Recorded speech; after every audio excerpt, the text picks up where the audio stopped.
ಉತ್ತಮವಾಗಿ ಕೊಂಡೊಯ್ತಾ ಇದ್ದಾರೆ. ಮತ್ತು ಬಂದಿರತಕ್ಕಂಥವ್ರು ನನಗೆ ಭಾಳ ಹೆಮ್ಮೆ. ಇವರೆಲ್ಲ ಈಗ ಸೆಲೆಕ್ಟ್ ಆಗಿರೋರೆಲ್ಲ BSc B.Ed M.Ed ಆದವರು ಸರ್. ಕಾಲೇಜಲ್ಲಿ ಸ್ಕೂಲಲ್ಲಿ ಗೌರ್ಮೆಂಟ್ ಸೆಲೆಕ್ಷನ್ ತುಂಬ ಚೆನ್ನಾಗಿದ್ದಾರೆ. ಒಳ್ಳೆ ಮೊರಾರ್ಜಿ ಎಲ್ಲರೂ ಭಾಳ ಚೆನ್ನಾಗಿ ಕಲಿತಾರೆ. ಭಾಳ ಮಕ್ಕಳ ರೀತಿ ಅವ್ರು ನೋಡಿದೆ ತರಬೇತಿನ ಭಾಳ ಚೆನ್ನಾಗಿ ಕಲಿತಾರೆ. ತರಬೇತಿಯನ್ನು ಕೂಡ ನಮ್ಮವರು ಸಂಪನ್ನ ಭಾಳ ಚೆನ್ನಾಗಿ ಕೊಟ್ಟಿದ್ದಾರೆ.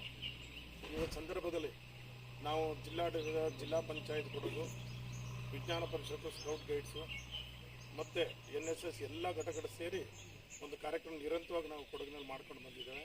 ಹಾಗೆ ಇವತ್ತು ಕೂಡ 2024ರಲ್ಲಿ ಜೂನಲ್ಲಿ ಈ ವರ್ಷ ಏನಿದೆ ಪರಿಸರ ಸಂಭ್ರಮಾಚರಣೆ, ಅದನ್ನು ಗಿಡ ನೆಟ್ಟು ಪರಿಸರ ಉಳಿಸ್ತಕ್ಕಂಥದ್ದು, ಪಶ್ಚಿಮ ಘಟ್ಟ ಉಳಿಸ್ತಕ್ಕಂಥದ್ದು.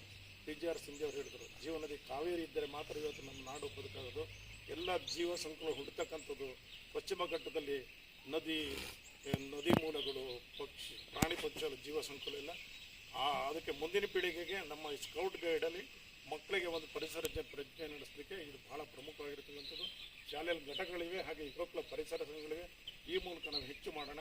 ಹಾಗೆ ನಮ್ಮ ಮುಂದಿನ ದಿನಗಳಲ್ಲಿ ಬರ್ತಕ್ಕಂಥ ಗೌರಿ ಗಣೇಶ ಹಬ್ಬ ಸಂದರ್ಭ, ಪಟಾಕಿ ದೀಪಾವಳಿ ಸಂದರ್ಭದಲ್ಲಿ ಇಂಥ ಪರಿಸರ ಜಾಗೃತಿ ಮೂಡಿಸೋಣ ಅಂತ ನಾನು ಎಲ್ಲರ ಮನವಿ ಮಾಡ್ತಾ ನಮ್ಮ ಸರ್ ಒಂದು ಶುಭಾಶಯ ನುಡಿತಾರೆ. ಈಗ ನಾನು ಪ್ರತಿಜ್ಞಾ ವಿಧಿಯನ್ನು ಹೇಳ್ತೀನಿ, ತಾವೆಲ್ಲರೂ ಕೂಡ ಕೈ ಚಾಚಿ ಹೇಳಬೇಕಂತ ಮಾಡ್ತೀನಿ. ನಾನು ಈ ನೆಲ ಜಲ